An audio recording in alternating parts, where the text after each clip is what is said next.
Le 11 octobre prochain, les plus jeunes pourront découvrir au cinéma le second volet du film d'animation Pat' Patrouille, La Super Patrouille, dans lequel Sophia El Saidi incarne vocalement le personnage de la méchante.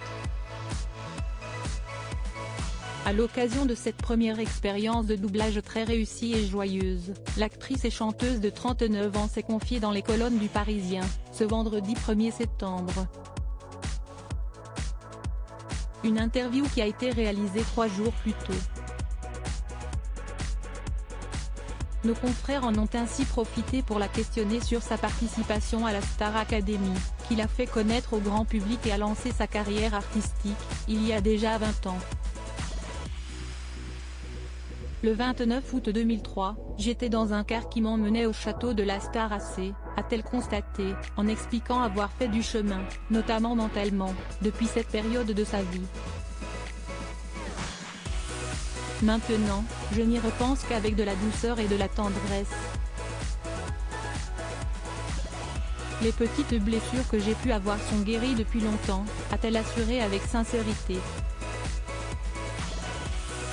Avec le recul, Sophia El Saidi a indiqué avoir adoré faire cette émission, mais aussi les cours du matin au soir, les défis, tous les jours, les chorégraphies dingues de Kamel Ouali, chanter avec Beyoncé, Lara Fabian, Isabelle Boulay, dont elle était fan.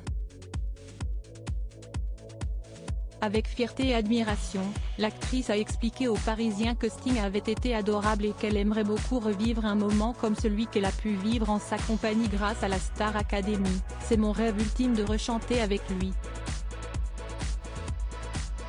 Je lance l'appel. Supérieur à Sophia El Saidi, Houssine, Quentin Mosiman, que sont devenus les candidats emblématiques de la Star Academy? Une chanteuse bientôt de retour en studio? Interrogée sur l'éventualité de son grand retour dans l'industrie du disque, Sophia El Saidi a donné une réponse qui risque de faire plaisir à ses fans de la première heure. J'ai très envie de revenir.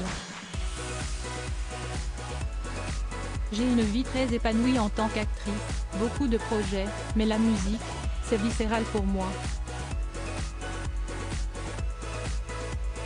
Sur ce lancer, la comédienne a donné des explications sur ce qui lui donne envie de revenir en studio d'enregistrement. Le premier déclic, c'est Ibrahim Malouf, avec qui j'ai failli faire un album entier, il y a quelques années. Il m'a gentiment invité, il y a 1 an, dans 2 festivals pour chanter du jazz, la musique que j'aime par-dessus tout. Une reconnexion commence à se faire. Et deuxième piqûre, les enfoirés. J'ai eu de magnifiques plateaux et j'ai reçu énormément d'amour. J'ai l'impression que le public m'a ouvert les bras et m'a resserré très fort en tant que chanteuse, c'était génial. Article écrit avec la collaboration de 6 médias Crédit Photo, Denis Guignebourg.